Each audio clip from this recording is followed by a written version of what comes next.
ഒരാള് ഫോണിലുണ്ട്, പാർത്ഥീവ്. ആണോ? ജ്യോതിക്കുട്ടി, നിങ്ങൾ പാടിയ പാട്ട് കേട്ടു.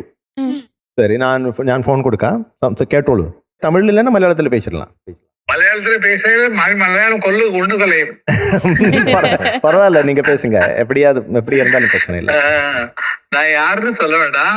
பாட்டுக்கும் எனக்கு நிறைய சம்பந்தம் உண்டு, இந்த படத்துக்கும் எனக்கும் நிறைய சம்பந்தம் உண்டு. இப்ப இவங்க பாடினதை கேட்டோன்னா நான் அந்த வருஷத்துக்கு போயிட்டேன், அந்த ஒர்க் பண்ண வருஷத்துக்கு. நான் வேற யாரும் இல்ல, இளையராஜாவோட தம்பி கங்கை அமரன். நமஸ்தே சார். நமஸ்தே சார். நமஸ்காரம். இந்த மாதிரி ரசிக்கிறதுக்கு எனக்கு பண்ணி மது பாலகிருஷ்ணனுக்கு நான் ரொம்ப தேங்க் பண்ணோம். முக்கியமா இல்ல, நிஜமா நாங்கெல்லாம் ஒரே ஃபேமிலி தான். மது நாங்கெல்லாம் குழந்தைங்க பாடுறது 2 பேருமே அற்புதமா பாடினாங்க. ஆர்கெஸ்ட்ரா வந்து இது வந்து நான் என்னமோ இருந்த கேப் எல்லாம் மியூசிக் போட்டு ஃபுல் அப் பண்ணிருப்பேன். எல்லாத்தையுமே ஆர்கெஸ்ட்ரா வந்து பிச்சு வாங்கிட்டாங்க. அந்த எல்லா நோட்ஸையும் போட்டு நல்லா பாடினாங்க. பார்த்தி அந்த 2 பேருமே நல்லா பண்ணாங்க. ரொம்ப அருமையா இருக்கு. தேங்க்ஸ் சொல்றாங்க. இவங்களுடைய எய்ம் என்னவோ, அதாவது இப்ப பாட்டு வந்திருக்காங்க உங்க டிவில வந்துட்டு இருக்காங்க ஷோல, அவங்க என்ன மனசுல வச்சு இந்த ஸ்டேஜுக்கு வந்தாங்களோ அது நிறைவேறணும்னு சொல்லி நான் வாழ்த்துறேன். அவங்க பெரிய வக்கீலா வரணும்னு நினைக்கிறாங்களா, அட்வொகேட்டா வரணும்னு நினைக்கிறாங்களா, இன்ஜினியரா வரணும், பாடகரான் தான் நினைக்கிறேன். பாட்டுக்காரன் ஆகிரகம். அதுதான் அதே உதாரணம் சொல்லணும். அதே எங்களை சொல்லணும். எங்களுக்கு சின்ன வயசுல இருந்து படிப்பை விட்டுட்டு பாட்டுல போறோம். நீங்க அப்படி வருங்காலத்துக்கு அதே நேரத்துல மியூசிக் பேசுறதுனால அதை நல்லா டெவலப் பண்ணி கொள்ளக்கூடிய மைண்ட்ல இருந்து நீங்க பெரிய சிங்கராகவும் வரணுங்கிறது என்னுடைய பரிபூர்ணமான ஆசீர்வாதம். அவங்களை பெற்ற அப்பா அம்மாக்களுக்கு, அந்த பாட்டை கேட்டு சந்தோஷப்படக்கூடிய அவங்க சுத்தத்தார்களுக்கு ரொம்ப சந்தோஷம் அண்ணா, ரொம்ப சந்தோஷம். Thank you so much. இங்க இவர் இருக்க. தேங்க்யூ. ஒரு நிமிஷம், இங்க எம் ஜெயச்சந்திரன் மியூசிக் டைரக்டர் இல்லையா, நீங்க தானே? ஒரு நிமிஷம் கொடுக்குறேன் sir. Namaste. After very long time. ரொம்ப நாள் சார். உங்கள்கிட்ட மதுகிட்ட நாங்க நிறைய பாடல்கள் கேட்டோம். அதே மாதிரி உங்கள்கிட்ட நிறைய வந்து விஷயங்களை கேட்கணும்னு எனக்கு ரொம்ப ஆசை உண்டு.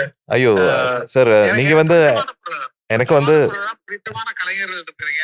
உங்களை எல்லாம் அளவிட முடியாது. உங்களுடைய ஆற்றலை வந்து அளவிட்டு சொல்ல முடியாது. அந்த அளவுக்கு நீங்க வந்து மியூசிக்ல ஃபுல் அண்ட் ஃபுல் ஒரு சின்ன துளிகள் கூட விடாம நீங்க வந்து பண்ணி காட்டுறீங்க. அதெல்லாம் எனக்கு பிடிச்சமான விஷயம். வாழ்க கூடிய சீக்கிரம் உங்களோட சேர்ந்து கலந்து சங்கீதத்தை கேட்டுட்டே இருக்கணுங்கிற ஆசை இருக்கு. உங்ககிட்ட பேசுறது கூட ரொம்ப கிரேட் ஆனரா தெரியுது. Thank you so much. எல்லாமே நம்ம எல்லாம் ஒன்னா தான் இருக்கோம். எனக்கு வந்து குரு துல்லியன் சார். Thank you sir. ரொம்ப நன்றி நிகழ்ச்சிக்கு என்னை அழைத்ததுக்காக ரொம்ப நன்றி. Thank you so much. வாழ்க. அந்த குழந்தைகளுக்கு பாராட்டு. അതാണ് the voice of the great മാൻ.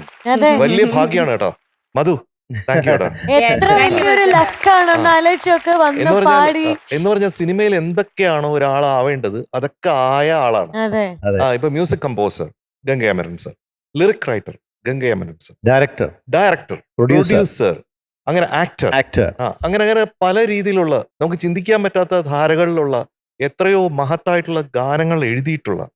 എന്ത് രസമായിട്ടാ സംസാരിക്കുന്നല്ലേ, എന്ത് രസം ഇങ്ങനെ കേട്ടിരിക്കുന്നു.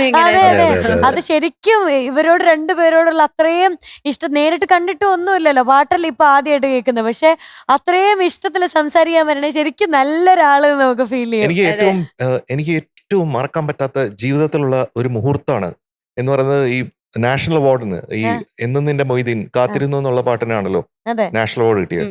അപ്പൊ അതിന്റെ ഒരു അവാർഡ് ഫംഗ്ഷന് ശേഷം പാർട്ടിയുണ്ട്, ഒരു രാത്രി ഡിന്നറുണ്ട്. അപ്പോഴാണ് ഞാൻ ഇദ്ദേഹത്തെ ആദ്യമായി നേരിട്ട് കാണുന്നത്. അപ്പൊ ആ ഒരു അവാർഡ് ജൂറിയിൽ അദ്ദേഹമായിരുന്നു സംഗീതത്തിന്റെ. അപ്പൊ എനിക്ക് ഇദ്ദേഹത്തിന് പരിചയമില്ല. അപ്പൊ ഞാൻ പോയി കാല് തൊട്ട് നമസ്കരിച്ച് ഞാൻ പറഞ്ഞു, സർ ഞാനാണ് ജയചന്ദ്രൻ. അപ്പൊ ഉടനെ അദ്ദേഹം എന്നെ ഇങ്ങനെ നോക്കിയിട്ട് എനിക്ക് ഒത്തിരി ഇഷ്ടപ്പെട്ടു, ഇതുപോലെ സംസാരിച്ച ഒത്തിരി ഇഷ്ടപ്പെട്ടു പാട്ട്, നിങ്ങൾക്ക് അവാർഡ് തന്നത് എന്തുകൊണ്ടാണെന്ന് അറിയാമോ എന്ന് ചോദിച്ചു. അപ്പൊ ഞാൻ പറഞ്ഞു ഇല്ല സർ. അപ്പൊ എൻ്റെ അടുത്ത് പറഞ്ഞു, ഒരു സിനിമയുടെ മുഴുവൻ കഥ ഒരു 4 മിനിറ്റ് പാട്ടിൽ നിങ്ങൾ കൊണ്ടുവന്നതുകൊണ്ടാണ് നിങ്ങൾക്ക് അവാർഡ്. അത് ഒരിക്കലും എനിക്ക് മറക്കാൻ പറ്റാത്ത ഒരു അനുഭവമാണ്. ഇങ്ങനെയൊക്കെ ഇവിടെ ജീവിച്ചിരിക്കുന്നതിൽ ഒരു അർത്ഥം, നമ്മൾ സാർത്ഥകമാണ്. നമ്മൾ അങ്ങനത്തെ ഫുൾഫില്ലിംഗ് മോമെന്റ്സ് ഉണ്ടല്ലോ. അങ്ങനെ ഒരുപാട് ഫുൾഫില്ലിംഗ് മോമെന്റ്സ് നമ്മുടെ കുട്ടുമണിക്കും നമ്മുടെ വൈദ്യുതിക്കും ഈ ജീവിതത്തിൽ ഉണ്ടാകട്ടെ എന്ന് കൂടി ഏറ്റവും ആശംസിക്കുകയാണ് കേട്ടോ. ഏറ്റവും വലിയൊരു കാര്യം അദ്ദേഹത്തിന്റെ എളിമയാണ്. അയ്യോ, ഇത്രയും വലിയൊരു മനുഷ്യനായിട്ടും സംസാരിക്കുന്ന കണ്ടില്ലേ, അതാണ് ഏറ്റവും മാതൃക. നിറകുടം തുളുമ്പില്ല, അതാണ് നമ്മൾ അദ്ദേഹത്തിന് ഇത് മനസ്സിലാക്കാനുണ്ട്. അദ്ദേഹം സംസാരിക്കുന്ന രീതി കണ്ടല്ലേ, വളരെ സാധാരണക്കാരനായിട്ട് സംസാരിക്കുന്നു, പക്ഷെ അദ്ദേഹം ഗ്രേറ്റ് ആണ്. അത് നമുക്ക് നന്മ, അത് എപ്പോഴും അങ്ങനെ ആയിരിക്കണം. നമ്മളെപ്പോഴും റൂട്ടഡ് ആവണം. നമ്മുടെ കാല് ഇവിടെ ഭൂമിയിൽ തന്നെ നിൽക്കണം. എത്ര വേണമെങ്കിലും മുകളിലോട്ട് വളർന്നോട്ടെ എന്നുള്ളതാണ് കേട്ടോ. ആകാശം മുട്ടെ വളരുന്ന രണ്ട് ഗായകരായിട്ട് വരട്ടെ. തീർച്ചയായിട്ടും നല്ല നല്ല അനുഗ്രഹമാണ് തന്നിട്ടുള്ളത് സാറ്. ടോപ്പ് സിംഗറിലെ നിങ്ങളുടെ പ്രിയപ്പെട്ട കുട്ടിപ്പാട്ടുകാർക്ക് വോട്ട് ചെയ്യാൻ MMC ആപ്പ് ഡൗൺലോഡ് ചെയ്യൂ.